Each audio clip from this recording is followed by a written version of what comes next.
Assalamualaikum warahmatullahi wabarakatuh. Alhamdulillahilladzi bi ni'matihi tatimmus shalihat wa bi rahmatihi tatanazzalul khairati wal barakat wa bi qudratihi tatahaqqaqul maqasidi wal ghayat. Allahumma shalli ala nabiyyina Muhammad wa ala ali Muhammad. Hadirin jemaah Masjid Al-Fida Muhammadiyah yang dirahmati Allah Subhanahu wa taala. Kita bersyukur bisa berkumpul di malam hari ini. Mudah-mudahan malam ini menjadi keberkahan bagi kita semua. Malam bertambahnya iman kita, bertambah ketakwaan kita, mudah-mudahan berlimpah berkah dan pahala, amin ya rabbal alamin. Salawat kita kepada Nabi kita yang mulia, Allahumma sholli ala Muhammad wa ala ali Muhammad. Beliau adalah teladan kita, dan oleh karena beliau adalah teladan yang perlu kita contoh setiap sisi kehidupannya, maka sudah menjadi kewajiban bagi kita untuk mengenali beliau lebih jauh. Dan itulah gunanya kita terus-menerus menelaah ulang sirah nabawiyah.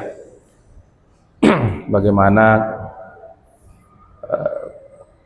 kejadian-kejadian yang ada dulu di masa kehidupan Rasulullah SAW, dan apa saja hikmah dan pelajaran yang bisa kita ambil dari itu.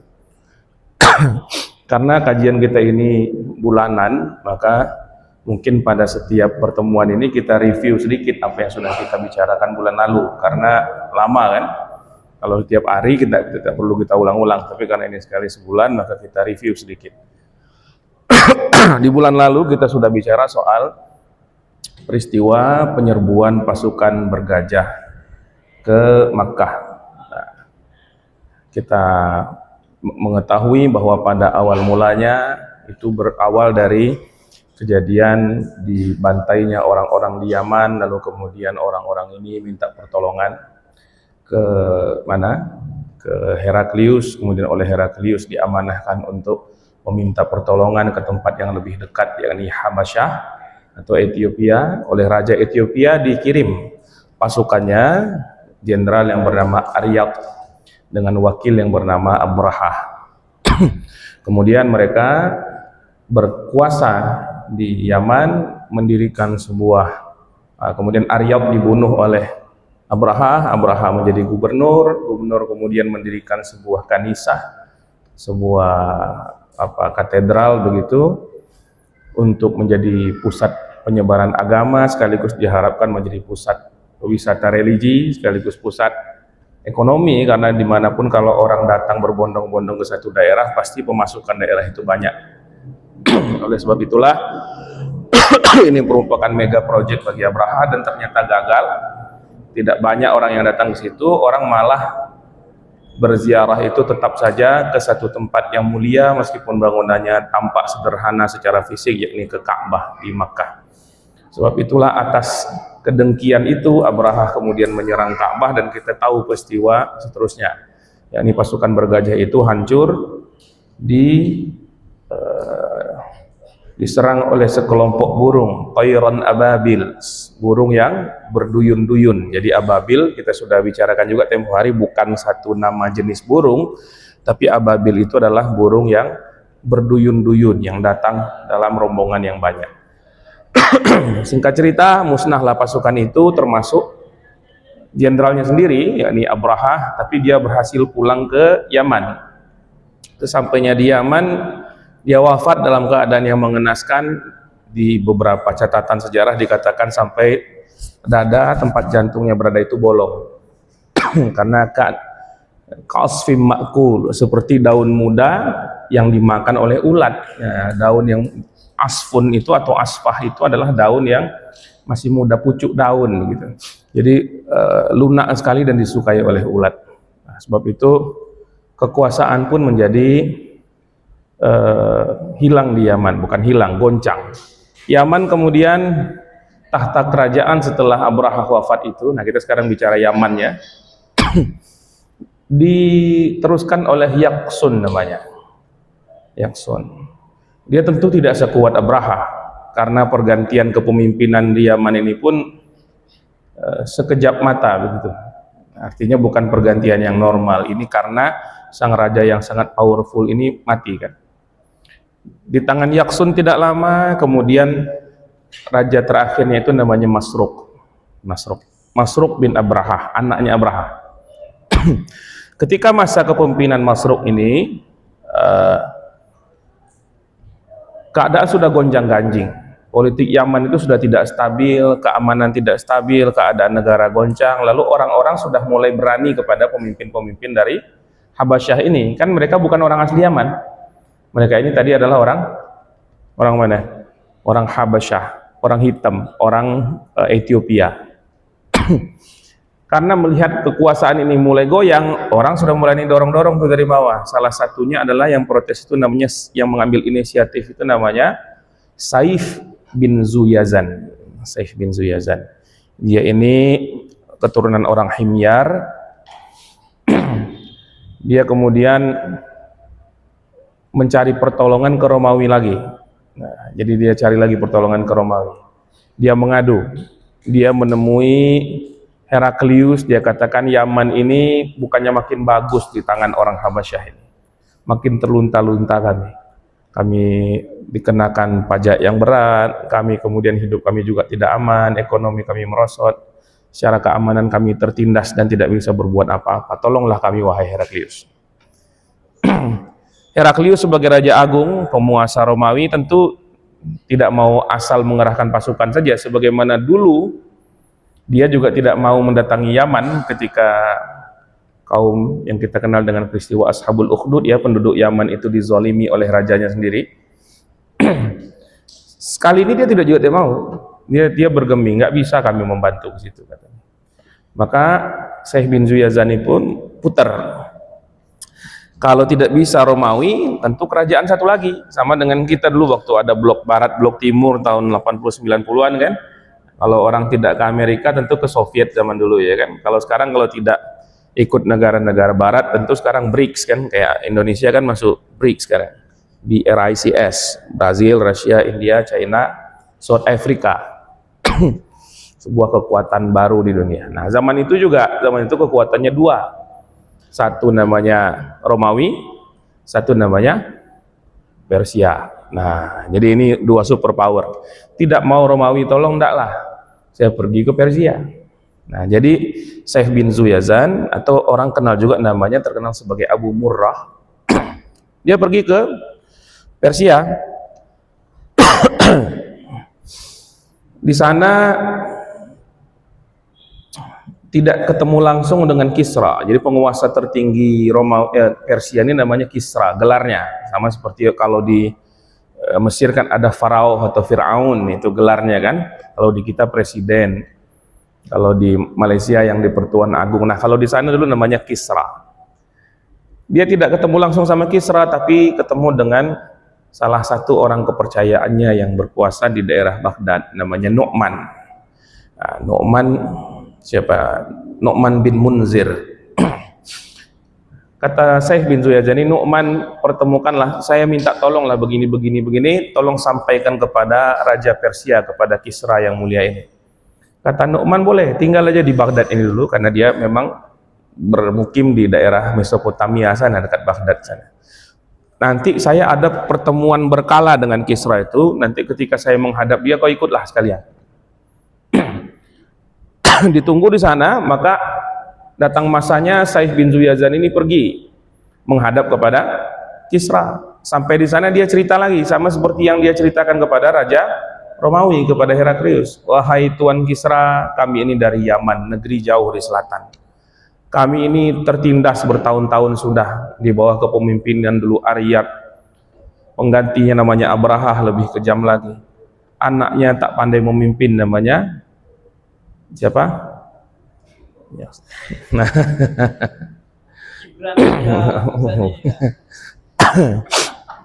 bukan, tidak ada hubungan dengan Fufu Papa, ini lain ceritanya. Nah, anaknya lagi Masruq pun tak pandai juga memimpin. Kami sudah tertindas betul kami di sini. Jadi kami ingin Anda menolong kami. Nah, kata Kisra itu, gimana lah ya, dia tidak tahu juga keadaan Yaman itu bagaimana. Dia tolak halus, dia kasih duit 10.000 dirham sebagai rasa empati sajalah kepada orang ini. Ini uang saya hadiahkan kepada kamu, mudah-mudahan kamu bisa hidup layak. Nah, itu dipesankan oleh Kisra ini pejabat-pejabat kan gitu ya, asal datang orang ngadu ada masalah kasih duit, padahal bukan duit itu yang dia mau masalahnya diatasi. Tapi kadang-kadang persoalan itu kadang dipandang kasih duit selesai, maka orang rajin mengunjungi pejabat karena dapat duit terus. Kepentingan umumnya tidak jadi tercapai, tapi yang menghadap ini dapat cuan. Makanya banyak yang seperti itu terjadi dari dulu, ternyata dari ribuan tahun yang lalu perangai seperti itu ada. Tapi Said bin Zuyazan ini memang dia adalah orang yang tulus ingin memperjuangkan kampung halamannya. Dia tidak cari duit. Duit itu yang 10.000 dirham itu, sekalipun dia sebenarnya susah, di luar istana dia bagi-bagikan ke masyarakat. Dan itu disampaikan lagi ke Kisra, diadukan kepada Kisra. Kisra heran, lain pula orang ini dikasih uang malah dikasih ke orang lain karena menarik. Nah itu caranya. Kalau kita ingin mencari perhatian itu, ingin punya hajat, memang lebih bagus itu kalau ada perhatian orang. Dan cara mencari perhatian itu banyak. Cara-cara Syekh bin Zuyazan mencari perhatian dengan ngasih-ngasih orang duit yang harusnya untuk dia. Maka dipanggil ulang dia oleh Kisra. Kenapa kau bagi-bagikan? Uang saya kasih untuk kamu, apa kamu tidak butuh? Dia berkata, Tuan Kisra, bagaimanalah engkau memberikan saya 10.000 dirham, saya tentu bersyukur. Tapi di kampung kami itu gunungnya pun emas isinya kan. Dia bohong. Sebenarnya nggak ada kan. Mendengar itu Kisra tertarik juga.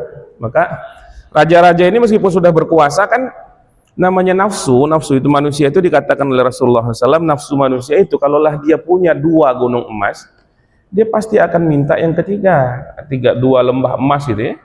Maka dia akan minta yang ketiga, dan tidak akan kenyang perut anak Adam itu kecuali dia apabila ditutup dengan tanah.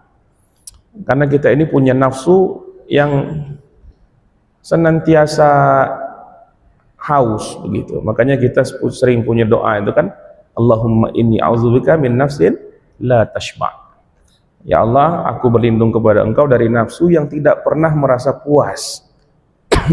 Keinginan yang terus-menerus ada, padahal sudah punya. Nah, namanya raja, hasrat kekuasaannya lebih besar lagi daripada orang biasa. Kalau orang biasa ingin punya rumah, raja ingin nambah istana. Mendengar ini satu tempat yang bagus, dia ingin pula menjajah ke sana.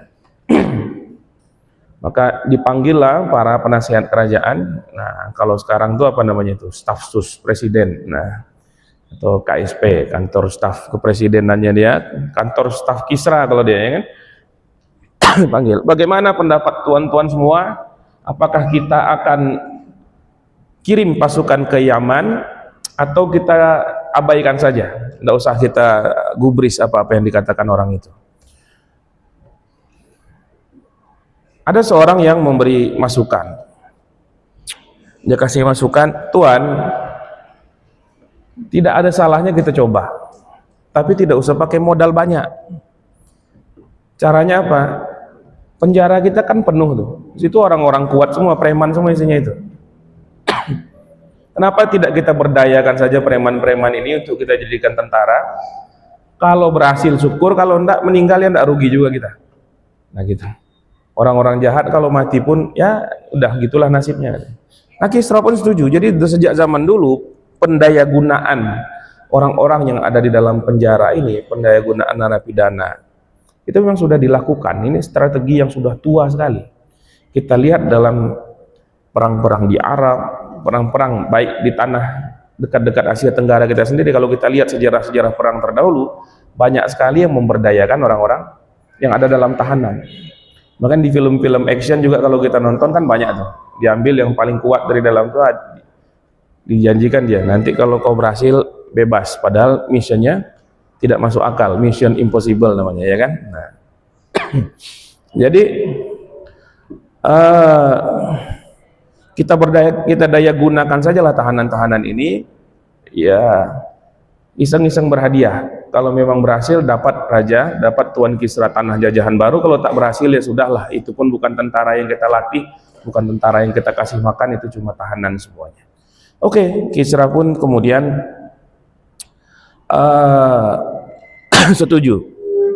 Tapi tahanan-tahanan ini dikumpulkan jumlahnya 800 orang. Ada 800 orang-orang yang terpilih dari para narapidana itu, orang-orang di penjara yang diutus untuk menjadi tentara untuk menaklukkan Yaman, untuk mengalahkan tentara penguasa dari Habasyah atau Abisinia atau Ethiopia tadi itu. Tapi namanya preman tidak bisa dibiarkan sesama preman saja kan, harus ada komandannya yang betul-betul. Nah, dipilihlah satu perwira yang cakap, yang kuat kepemimpinannya, namanya dalam tulis satu ada yang membaca Wahris, ada yang membaca Wihras, sama saja. Wahris pakai Z, pakai Zal, pakai Zai. Wahris, atau ada yang membacanya dengan Wihras. Diutuslah Wahris ini membawa pasukan yang banyaknya 800 orang itu pakai kapal. Semuanya 8 kapal, tapi dalam sejarah tertulis bahwa 2 kapal tenggelam. Jadi yang sampai ke sana cuma 6 kapal. 6 kapal, tapi karena orangnya hebat, orangnya kuat, 600 orang ini pun cukup untuk menaklukkan penguasa di Yaman yang memang sudah melemah tadi. Maka runtuhlah kekuasaannya Masruq tadi. Yang jadi pemimpin siapa? Tentu pemimpin daerah jajahan baru ini yang memenangkannya, kan memang begitu hukumnya. Siapa yang menaklukkan, dia yang dikasih kepercayaan. Maka Wihras atau Wahris tadi, mana baiknya kita baca? Wahris Wahris tadi itu menjadi gubernur baru di Yaman. Berkuasalah orang Persia di tanah Yaman. Nah, coba Bapak Ibu semua perhatikan betapa labilnya tanah Yaman ini. Tanah Yaman ini kan tanah aslinya orang Arab.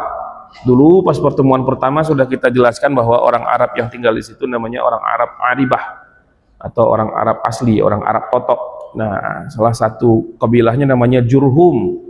Orang Jurhum ini yang kawin dengan Nabi Ismail dulu. Nah, Nabi Ismail kemudian menurunkan Arab Adnani atau Arab Musta'ribah, Arab campuran. Yang itu kemudian turun sampai ke Nabi Muhammad SAW. Tapi di tanah Arab itu yang dicaplok orang Ethiopia lah, yang dicaplok orang Persia lah, ya kan? Berganti-ganti penguasanya di situ. Dan inilah bukti lagi dari apa yang sudah kita sampaikan juga pada kajian kita yang awal, mimpi dari siapa? Raja Tuba Rabi'ah bin Nasir, yang dia bermimpi ada sebuah bola api yang keluar dari laut hitam, jatuh di tanahnya, kemudian membakar semua yang ada di situ. Ditafsirkan oleh penafsir mimpi waktu itu, masih ingat namanya siapa? Syekh dan Sateh, bahwa itu adalah pasukan yang akan keluar dari negeri hitam, yakni pasukan Ethiopia, pasukan Habasyah. Dia akan berkuasa di tanah Yaman itu semuanya. Ditanyakan oleh Rabi'ah pada waktu itu, apakah mereka selamanya di situ? Tak selamanya. Kekuasaan mereka itu kira-kira 70 tahun, sampai nanti mereka diputus kekuasaannya oleh seorang dari keturunan Zuyazan. Dia menyebut nama, padahal orangnya belum kan? Ternyata betul, yang memutus itu adalah Saif bin Zuyazan atas pertolongan orang Persia.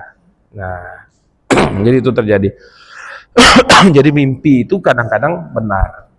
Mimpi itu kadang pertanda dari Allah Subhanahu wa taala. Apalagi zaman dulu, ya kan? Dan salah satu cabang dari kenabian yang tersisa adalah, salah satunya adalah ahlam, mimpi. Nah, cuma kalau mimpi orang-orang biasa macam kita ini kadang iya kadang tidak. Mimpi itu kan ada 3 jenis.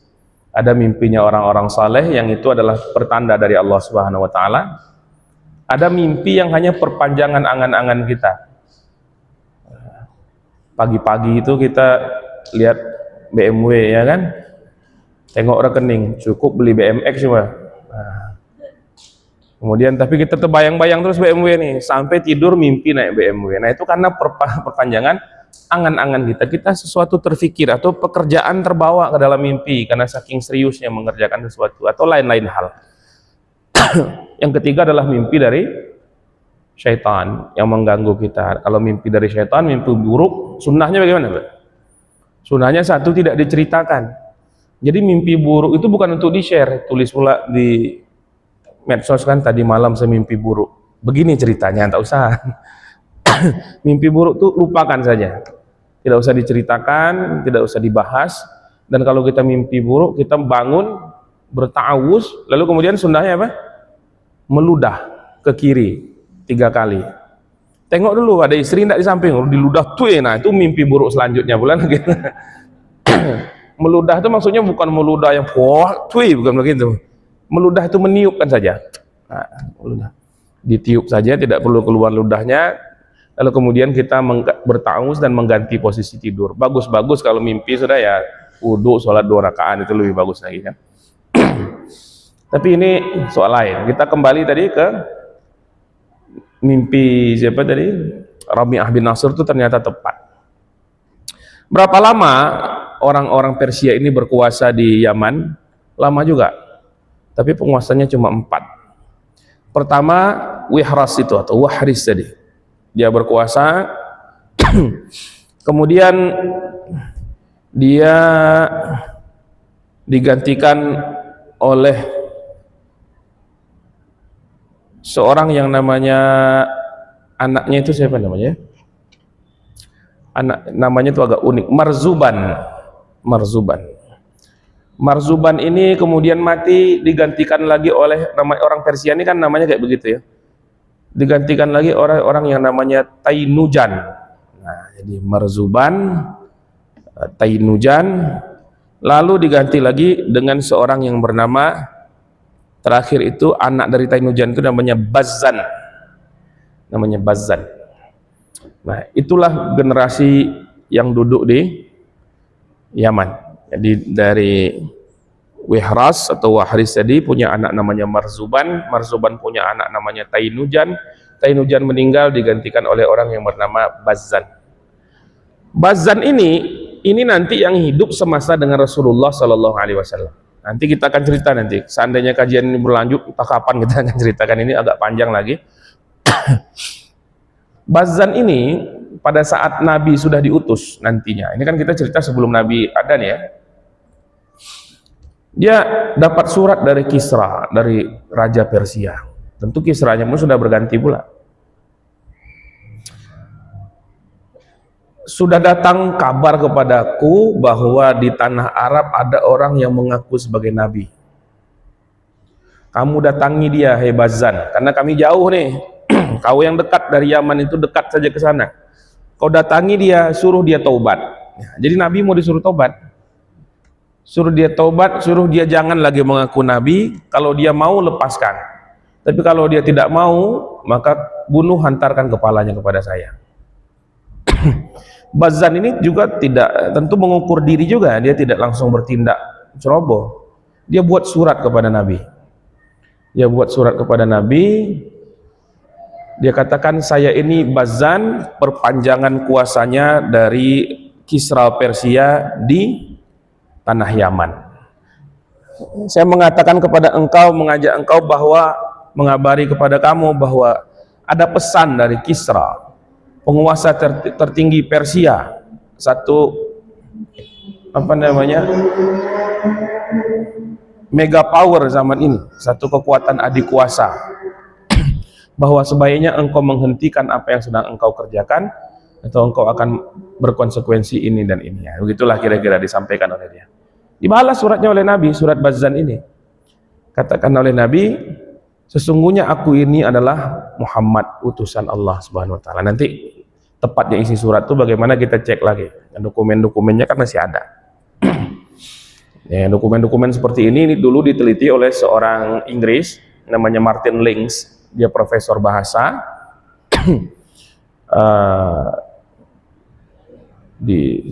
saya lupa di kampus mana, tapi di Inggris, apakah School of Oriental and African Studies atau apa gitu.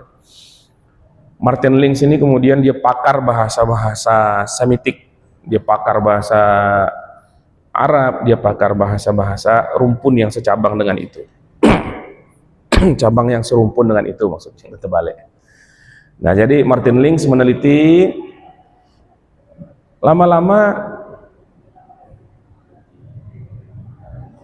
tertarik dia kepada Islam, akhirnya masuk Islam, bertukar nama menjadi Sirajuddin. Nah, Martin Links inilah yang menulis Muhammad, satu buku sirah dalam bahasa Inggris yang menjadi Sirah pernah mendapatkan penghargaan sebagai buku sejarah Nabi terbaik dari kerajaan Saudi Arabia dalam bahasa Inggris. Nah, nama orang itu Martin Links. Bapak Ibu sekalian, Nabi membalas suratnya itu isinya kira-kira begini: saya ini Nabi, dan ketahuilah Kisra yang engkau katakan itu akan mati pada tahun segini, bulan segini. Dikatakan oleh Nabi tanggal kematiannya itu.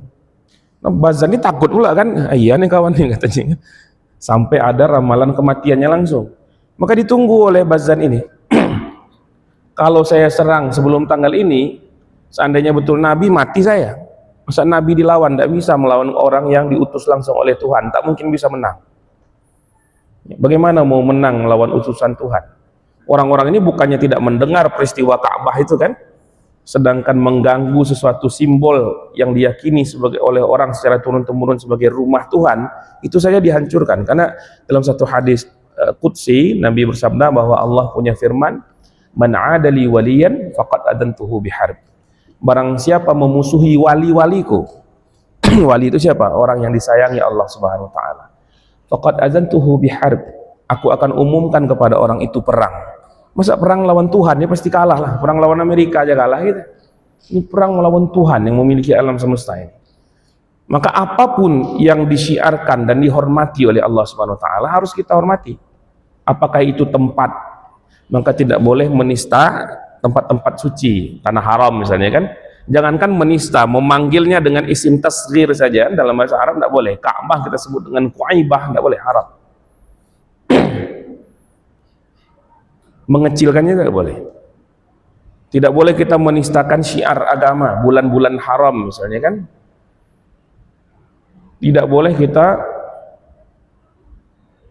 menyakiti orang yang disayang Allah, para wali misalnya. Nah, cuma wali ini kan kita tak tahu, wali itu disembunyikan Allah di antara hamba-hambanya. Wali itu bukan mesti pakai sorban, bukan terbang-terbang ya kan. Wali itu bisa seorang pedagang yang jujur, yang tidak pernah sedikit pun mencurangi orang. Wali itu bisa siapa lagi? Hakim yang adil. Wali itu bisa seorang yang bekerja keras untuk keluarganya. Nah, kalau politisi agak payah sedikit jadi wali zaman ini, itu memang karena agak susah dunianya. Nah, Ustadz pun juga kalau ngejar-ngejar viralnya tak bisa jadi wali. Karena kita mensiarkan agama itu bukan mengajak orang ke diri kita, tapi mengajak orang kepada Allah Subhanahu wa taala, supaya orang jadi baik, supaya orang kenal dengan Tuhannya, supaya yang tinggi itu Allah, yang besar itu Allah, bukan membesarkan diri, bukan membesarkan kelompok, bukan membesarkan organisasi, bukan membesarkan partai dan lain sebagainya itu. Jadi wali yang kita tidak tahu siapa. Jadi sama orang baik-baik, jangan-jangan wali Tuhan. Nah, jadi Bazan ini main aman, dia tunggu, dan ternyata memang mati dia, Kisra Persia itu, di hari yang dijanjikan oleh Nabi SAW. Oleh sebab itu Bazan kemudian mengirimkan surat menandakan bahwa dia menyerah dan dia masuk Islam. Nah, saya lupa apakah dia bertemu atau mengirimkan surat, yang jelas melapor kepada Nabi SAW dan dia menyerahkan diri menjadi orang yang Islam. Dan lalu dia bertanya, di mana posisi kami, wahai Nabi? Di mana posisi kami? Kami ini kan maksudnya orang jauh, orang Persia. Kata Nabi, kalian jangan khawatir, posisi kalian mulia, kalian dianggap sebagai ahlul bait, kalian dianggap sebagai keluarga. Nah, makanya perkataan ini sama nanti dengan perkataan Nabi kepada salah seorang sahabat beliau yang paling beliau sayangi, yakni Salman Al-Farisi. Salman Rasul katakan, Salman minna, Salman min ahlil bait. Salman itu adalah bagian dari kami, kata Rasulullah. Salman itu ahlul bait. Sekalipun Salman ya pasti tidak ada hubungan darah dengan Nabi, dia orang Persia, Nabi orang Arab ya kan, tapi dia dianggap sebagai ahlul bait. Kenapa? Karena memang orang Yaman yang masuk Islam, yang asalnya orang Persia itu pun juga dianggap Nabi sebagai keluarga sendiri. Nah, itu keadaan Yaman sepeninggal Abraha, sewafatnya Abraha. InsyaAllah pada kajian selanjutnya akan kita ceritakan tentang keadaan Mekah itu bagaimana pula. Siapa yang ada di Mekah. Ini kan tempat-tempatnya dulu kita ceritakan sebelum tokoh-tokohnya. Wallahu alam, kalau ada yang ingin didiskusikan, ditanyakan atau ditambahkan silakan. Waalaikumsalam warahmatullahi wabarakatuh.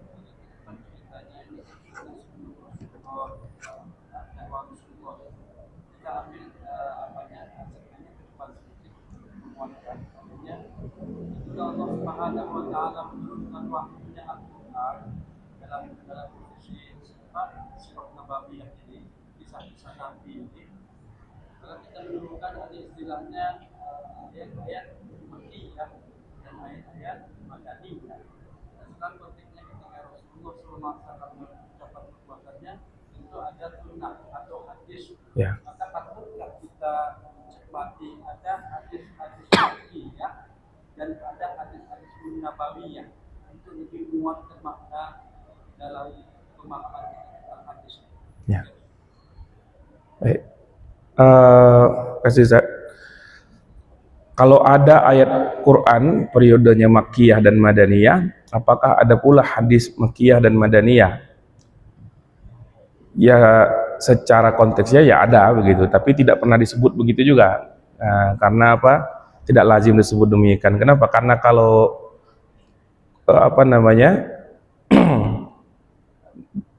Quran dia punya konsekuensi sendiri, karena Quran ini kan lafzon wa ma'nan minallah.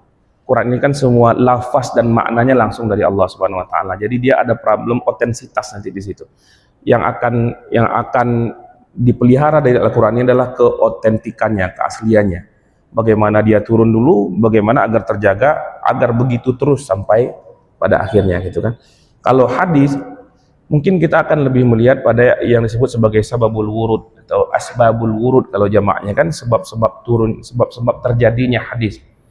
Karena sunnah Nabi ini kan kalau sunnah dalam dalam pengertian ini ya, sunnah itu kan segala sesuatu yang diucapkan Nabi atau yang dikerjakan Nabi atau yang dibenarkan Nabi, ditasdik oleh Nabi SAW.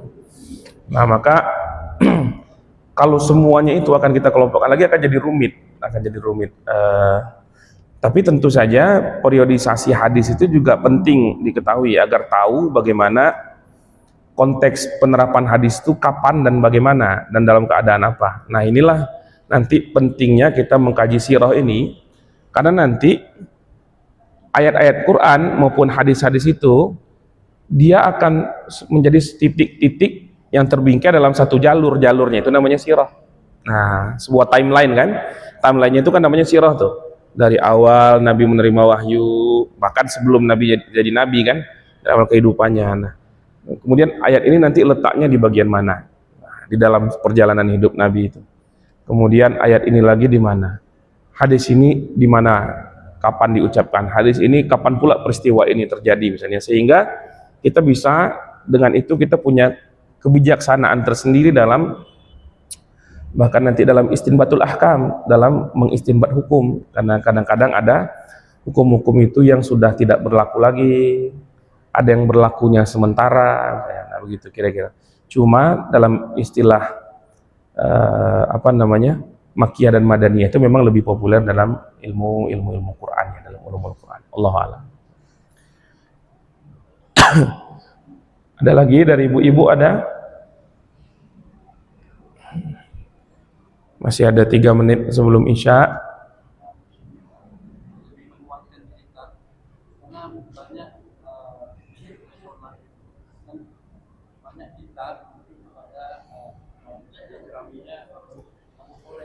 Abu Hurairah.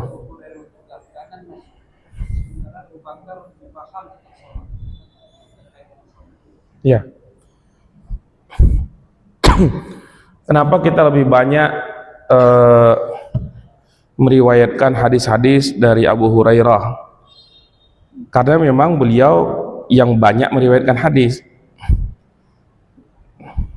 Abu Hurairah itu meriwayatkan hadis 5.000 lebih. Dalam catatan itu ada 5.300 lebih hadis. Dan memang ini salah satu yang terbanyak. Yang terbanyak itu diantaranya adalah ibunda kita Aisyah radhiyallahu anha, kemudian Abu Hurairah, kemudian Abdullah bin Umar radhiyallahu anhuma, Anas bin Malik, kemudian Ibnu Abbas, kemudian Jabir. Nah, Jabir bin Abdullah radhiyallahu anhum ajma'in. Ini tokoh-tokoh yang paling banyak meriwayatkan hadis di kalangan sahabat. Kenapa Abu Hurairah banyak sekali meriwayatkan hadis sementara beliau itu masuk Islamnya belakangan? Dia baru ada itu sekitar kurang dari 4 tahun sebelum Rasulullah wafat, karena memang tinggalnya di masjid. Nah, Abu Hurairah ini kalau bahasa kita sekarangnya santri, dia kan bagian dari kaum sufah, ahlus sufah, orang yang berkekurangan secara ekonomi tapi mengabdikan diri untuk tinggal di masjid, belajar jadi setiap nabi di masjid dia adalah. Sebab itu meskipun masanya bersama Rasulullah itu pendek, tapi yang dia dapat amat banyak. Kenapa sedikit dari Abu Bakar? Karena memang Allah takdirkan Abu Bakar tidak berperan sebagai yang demikian. Beliau ini kan khalifah. Kita tahu bahwa kalau Ibnu Qayyim al-Jauziyah ini sedikit sebelum azan, Ibnu Qayyim al-Jauziyah itu mengatakan bahwa ketika Nabi wafat, itu kurang lebih sahabat yang ditinggalkan beliau itu 125.000 orang atau 124.000 orang. Di antara mereka yang itu hanya beberapa gelintir saja yang bisa disebut sebagai ulama. Jadi tidak semua sahabat Nabi itu ulama. Banyak orang awam juga di antara sahabat, tapi amalnya adalah jauh lebih tinggi daripada orang pada periode manapun. Nah, di antara sahabat-sahabat Nabi yang disebut sebagai ulama, yang jumlahnya kita 100-an saja, dibagi oleh Ibnu Qayyim al-Jauziyah, ada al-muqilluna fil fatwa, ada al-mutawassituna fil fatwa, adalah al-muqsiruna fil fatwa. Ada yang fatwanya sedikit, bukan ilmunya sedikit ya, fatwanya sedikit. Dia sedikit berpendapat. Ada yang fatwanya banyak, ada yang fatwanya biasa-biasa, tidak sedikit, tidak banyak. Termasuk di antara yang fatwanya sedikit itu adalah Abu Bakar. Kenapa? Karena Abu Bakar ini sibuk memadamkan pemberontakan dan nabi-nabi palsu. Dia sibuk mengelola negara pada saat itu dan sibuk membereskan gonjang-ganjing pasca kematiannya Rasulullah SAW, wafatnya Nabi kita yang mulia Sallallahu Alaihi Wasallam. Kan beliau memadamkan semua hal banyak dan hidup beliau setelah itu cuma 2,5 tahun. Nah, jadi tidak sempat.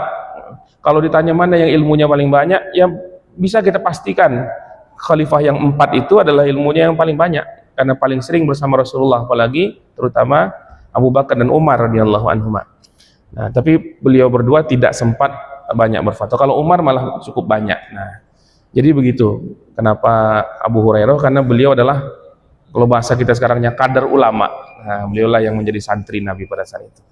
Allah alam, mudah-mudahan yang sedikit ini bisa bermanfaat bagi kita semua.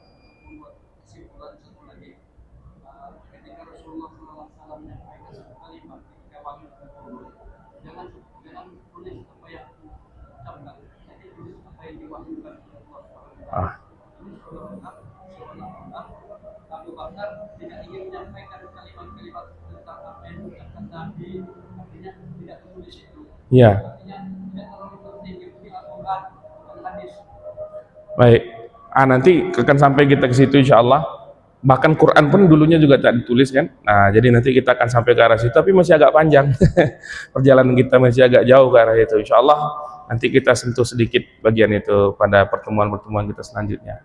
Kita tutup dengan hamdalah, mudah-mudahan menjadi manfaat dan pahala bagi kita semua. Subhanakallahumma bihamdika asyhadu an la ilaha illa anta astaghfiruka wa atubu ilaik. Assalamualaikum warahmatullahi wabarakatuh.